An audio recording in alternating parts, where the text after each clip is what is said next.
ইতিমধ্যে আমাৰ মাজত উপস্থিত হৈছে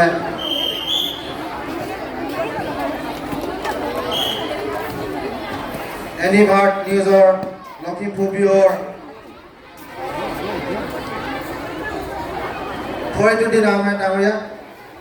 ফৰিদুদ্দিন আহমেদ ডাঙৰীয়াক এখনি ফুলাম চেলেঞ্জ আৰু এটা মমেণ্টৰ সম্ভাৱনা জনাবৰ কাৰণে লখিমপুৰ জিলা কাৰাটে সন্থাৰ সন্মানীয় সভাপতি ৰাজকুমাৰ বৰা ডাঙৰীয়াক অনুৰোধ জনাইছোঁ।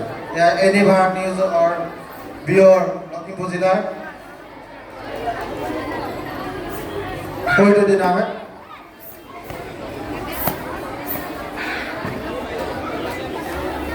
আৰু লগতে ঢকুৱাখানা কাৰাটে একাডেমীৰ সন্মানীয় স্থায়ী সম্পাদক ৰাজীৱ দত্ত ডাঙৰীয়াক এখনি ফুলাম চেলেঞ্জ আৰু এটা মমেণ্টৰে সম্মাননা জনাবৰ কাৰণে সন্মানীয় সভাপতি মহোদয়ক অনুৰোধ জনাইছোঁ। এয়া ৰাজীৱ দত্ত ডাঙৰীয়া ঢকুৱাখানা কাৰাটে